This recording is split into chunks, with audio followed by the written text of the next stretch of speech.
அன்பு நேயர்களுக்கு இனிய வணக்கம். மகரம் ராசிக்கார நேயர்களுக்கு நம்ம இன்னைக்கு வீடியோ பதிவுக்கு முழுமையாக போகிறதுக்கு முன்னாடி முருகரை மனதார வணங்கிட்டு வீடியோ பதிவுக்குள்ளே போகலாங்க.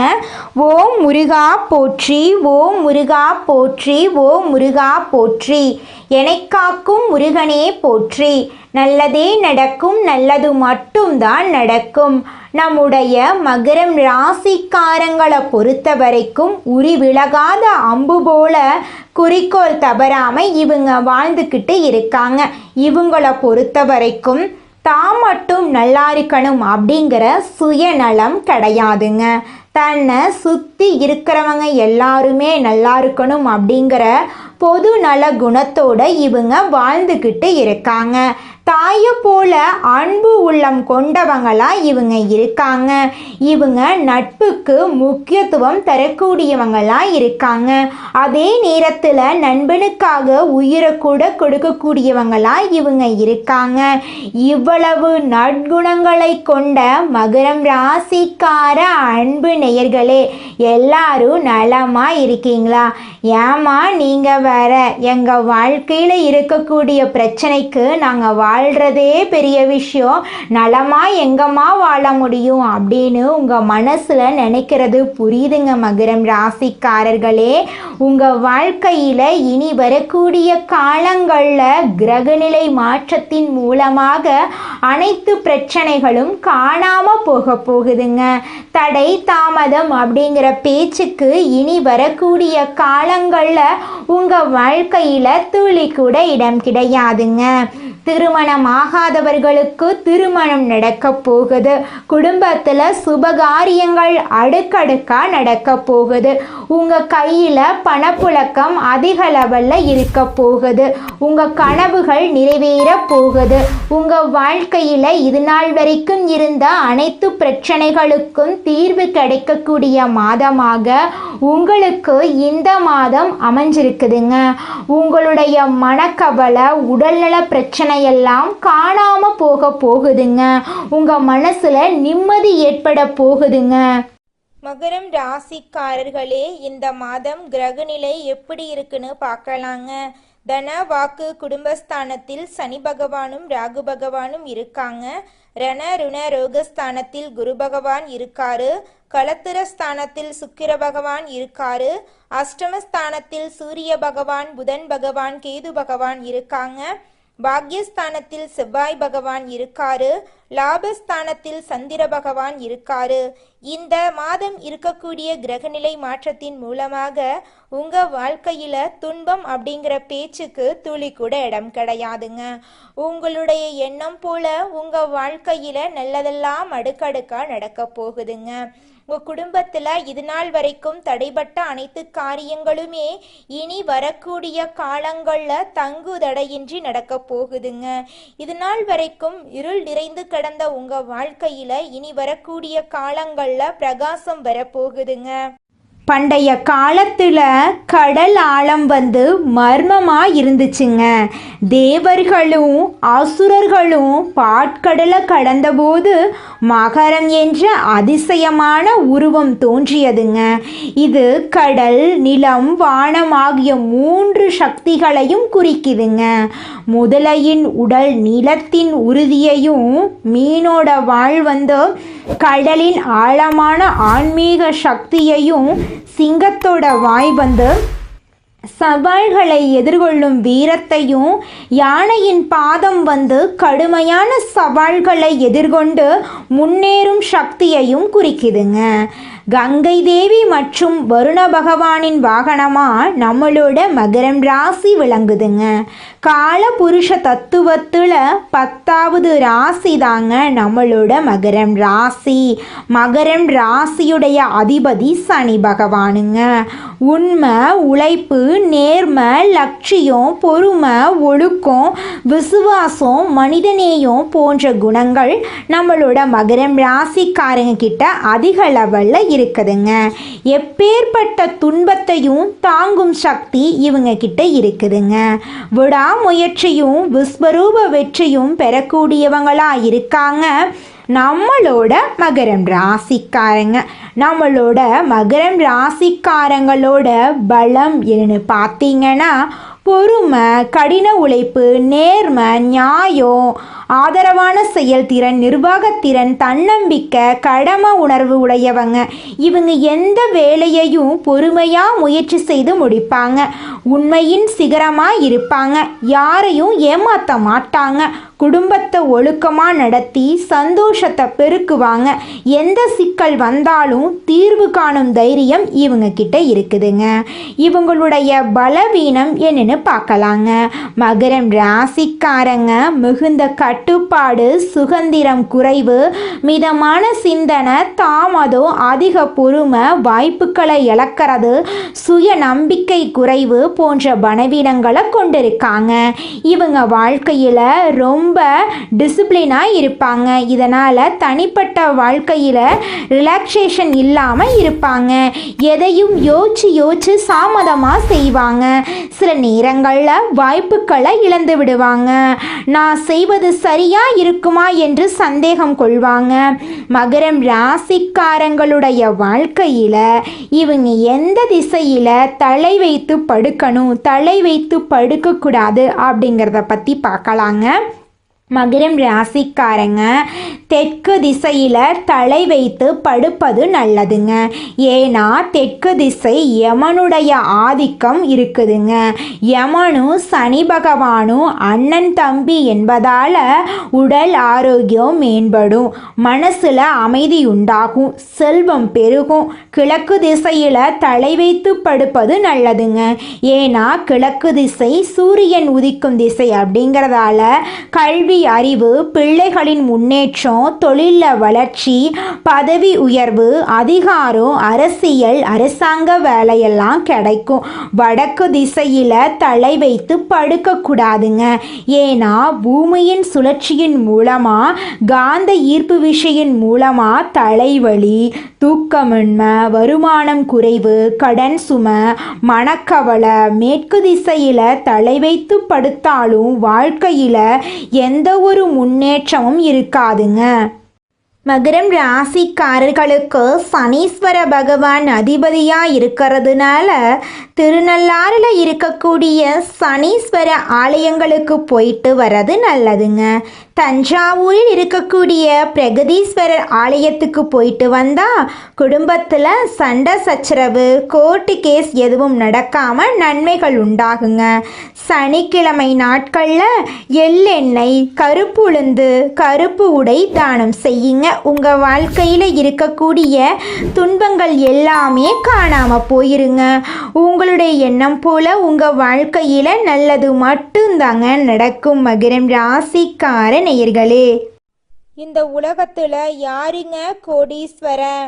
கோடி கோடியா பணம் வச்சிருக்கிறவங்களா, பிடிச்ச உணவுகளை சாப்பிட்றவங்களா, பிடிச்ச உறவுகள் கிட்ட பேசுறவங்களா? இதுல யாருமே கோடீஸ்வரன் கிடையாதுங்க. யார் ஒருத்தவங்க நோய் நொடி இல்லாம, மனக்கவலை இல்லாம நிம்மதியா தூங்குறாங்களோ அவங்க தாங்க இந்த உலகத்திலேயே சிறந்த கோடீஸ்வரன்.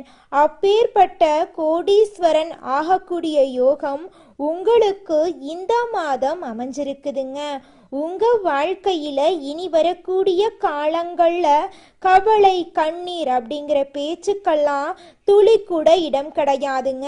இது நாள் வரைக்கும் உங்களுடைய மனசில் இருந்த மனக்கவலைகள் எல்லாம் இனி வரக்கூடிய காலங்கள்ல காணாம போகுதுங்க. நீங்க சந்தோஷமான, ஆரோக்கியமான வாழ்க்கைய இனி வரக்கூடிய காலங்கள்ல வாழ போறீங்க. உங்க வாழ்க்கையில சந்தோஷம் நிலைச்சிருக்க போகுதுங்க. நம்மளுடைய மகரம் ராசிக்காரங்களுடைய மனசில் எழக்கூடிய ஒரே கேள்வி என்னன்னு பார்த்தீங்கன்னா, நல்லது எப்போ நம்மளை தேடி வரும், நமக்கான மரியாதை எப்போ நம்மளுக்கு கிடைக்கும், இந்த உலகத்தில் பணம் இல்லை அப்படின்னா மனுஷனுக்கான மரியாதையே இல்லையே, இந்த நிலை எப்போ மாறும், நான் ஏற்கனவே ரொம்பவும் கஷ்டப்பட்டுட்டேன், கடன் பிரச்சனை, சொத்து இழப்பு இதையெல்லாம் அனுபவிச்சிட்டேன், இப்போ பொருளாதார ரீதியாக முன்னேற்றம் இல்லாமல் தடுமாறிட்டு இருக்கேன், என் வாழ்க்கையில் எப்போதான் விடிவு காலம் வரும் அப்படின்னு கஷ்டப்பட்டு இருப்பீங்க. உங்களுடைய வாழ்க்கையில் இருக்கக்கூடிய அனைத்து பிரச்சனைகளுக்கும் தீர்வு கிடைக்கக்கூடிய மாதமா உங்களுக்கு இந்த மாதம் அமைஞ்சிருக்குதுங்க. கிரக நிலைகள் உங்க வாழ்க்கைக்கு இந்த மாதம் நல்ல பலன்களை எல்லாம் அள்ளித்தர போகுதுங்க. உங்க வாழ்க்கையில சந்தோஷமெல்லாம் நிலைச்சிருக்க போகுதுங்க. நம்ம ராசி மண்டலத்துல 10வதா இருக்கக்கூடிய ராசி தாங்க மகரம் ராசி. மகரம் ராசியின் அதிபதி சனி பகவானுங்க. உத்திராடம் 2, 3, 4ஆம் பாதம், திருவோணம், அவிட்டம் 1, 2ஆம் பாதங்கள்ல பிறந்தவங்க மகரம் ராசியில பிறந்தவங்களா கருதப்படுறாங்க. நம்மளுடைய மகரம் ராசிக்காரங்களுக்கு நட்பு ராசியா இருக்கக்கூடியவங்க யாராருன்னு பாத்தீங்கன்னா ரிஷபம், கன்னி, மகரம், மீனம், விருச்சிகம் இவங்க எல்லாரும் மகரம் ராசிக்கு நட்பு ராசியா இருக்காங்க. மகரம் ராசியில பிறந்தவங்க மிகவும் இரக்க குணம் கொண்டவங்களா இருக்காங்க. இவங்களுடைய அழகான பேச்சால எதிரிகள் எல்லாத்தையும் நண்பனாக்கக்கூடிய அளவுக்கு திறமை இருக்குதுங்க.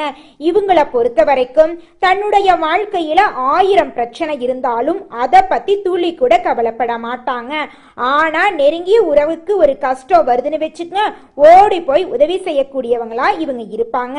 தன்னுடைய குடும்பத்துக்காக ஒட்டுமொத்த வாழ்க்கையுமே அர்ப்பணம் செய்யக்கூடியவங்களா இருக்காங்க நம்மளுடைய மகரம் ராசிக்காரங்க. நீங்கள் இந்த நிமிஷம் வரைக்கும் உங்களுக்காக வாழ்க்கையை வாழறதே கிடையாதுங்க. உங்களை சுற்றி இருக்கிறவங்களுக்கு பயந்து தாங்க வாழ்க்கையை வாழ்ந்துக்கிட்டு இருக்கீங்க.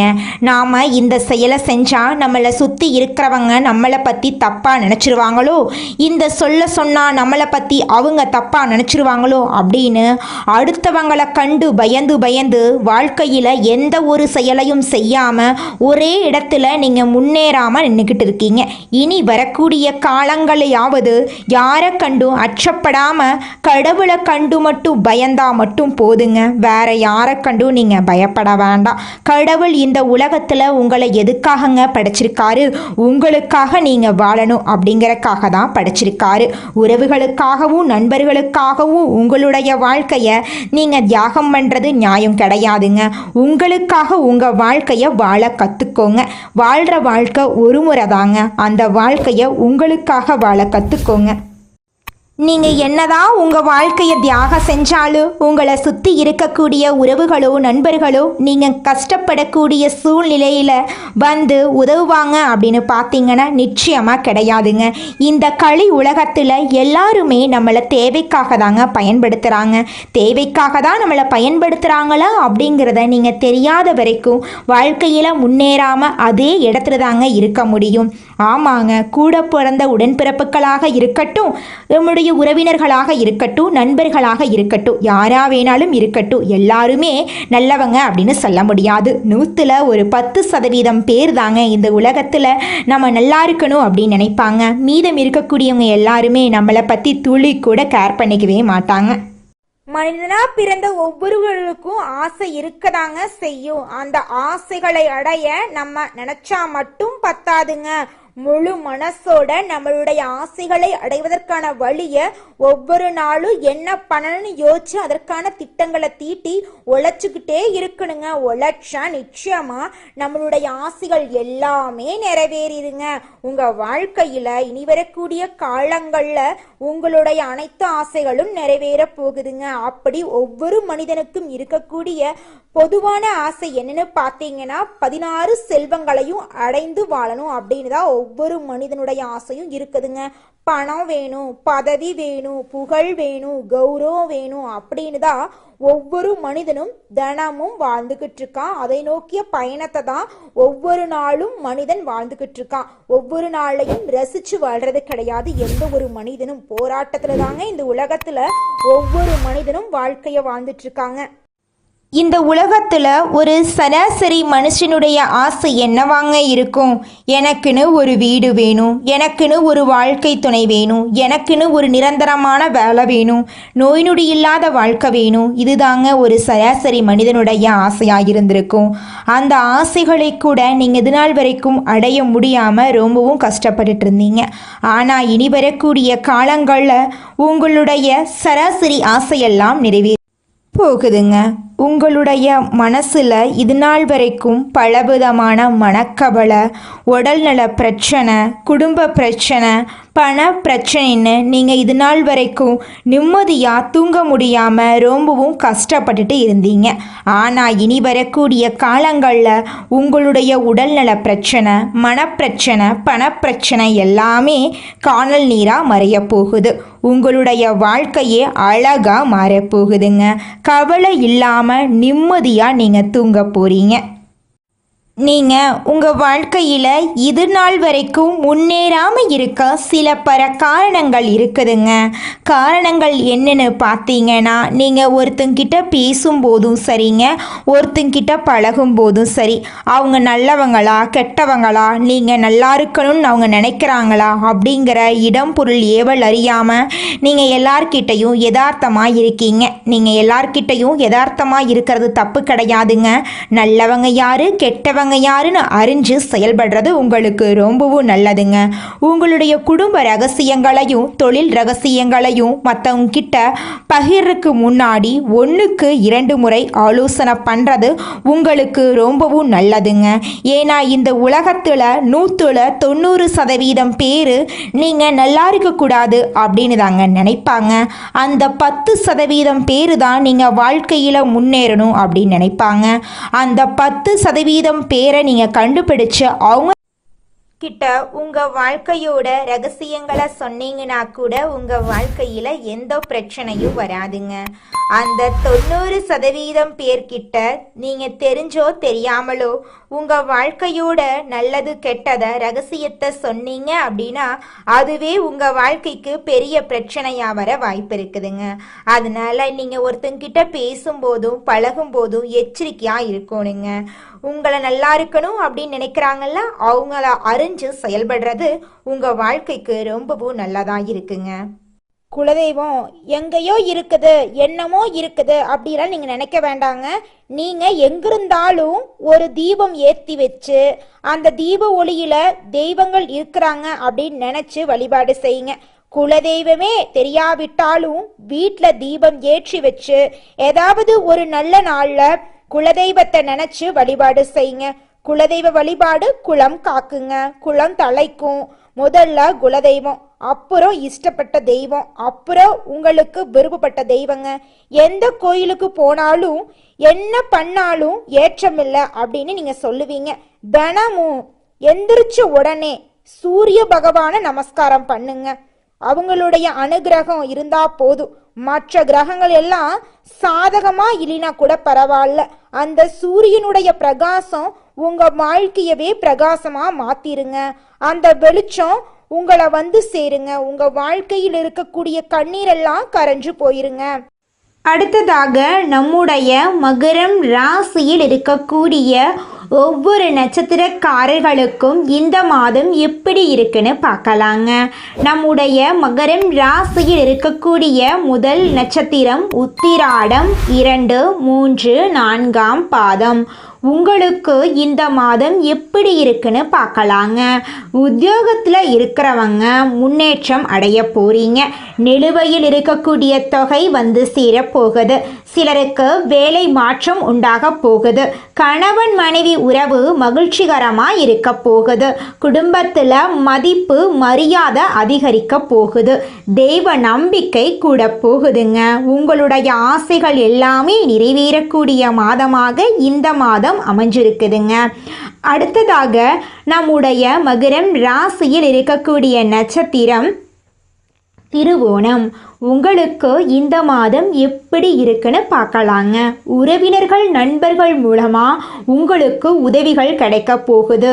பிள்ளைகளின் நலனில் அக்கறை காட்ட போறீங்க.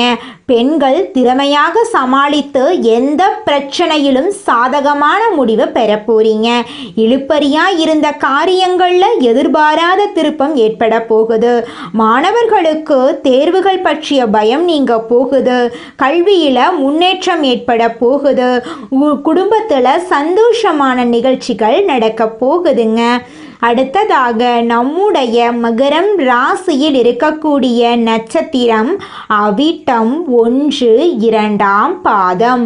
உங்களுக்கு இந்த மாதம் எப்படி அமைஞ்சிருக்குதுன்னு பார்க்கலாங்க. இன்று எல்லா காரியங்களிலும் உங்களுக்கு நன்மை உண்டாகுங்க. செய்யும் தொழிலில் சிறப்பு ஏற்பட போகுது. நண்பர்கள் மூலம் உதவிகள் கிடைக்க போகுது. உங்களுடைய ஆசைகள் கனவுகள் எல்லாமே நிறைவேற போகுது. உங்கள் வாழ்க்கையில் சந்தோஷம் நிலச்சிருக்க போகுது. உங்களுடைய மனக்குழப்பம் நீங்க போகுது. உங்கள் வாழ்க்கையில் இந்த மாதம் மேலும் நல்லதெல்லாம் நடக்க நீங்கள் செய்யக்கூடிய பரிகாரம் என்னன்னு பார்த்தீங்கன்னா, உங்கள் வீட்டுக்கு பக்கத்தில் இருக்கக்கூடிய முருகர் ஆலயத்துக்கு போயிட்டு முருகரை மனதார வணங்கிட்டு வாங்க. உங்கள் வாழ்க்கையில் இருக்கக்கூடிய அனைத்து பிரச்சனைகளும் காணாமல் போயிருங்க. உங்களுடைய எண்ணம் போல் உங்கள் வாழ்க்கையில் நல்லது மட்டும்தாங்க நடக்கும். நன்றி, வணக்கம்.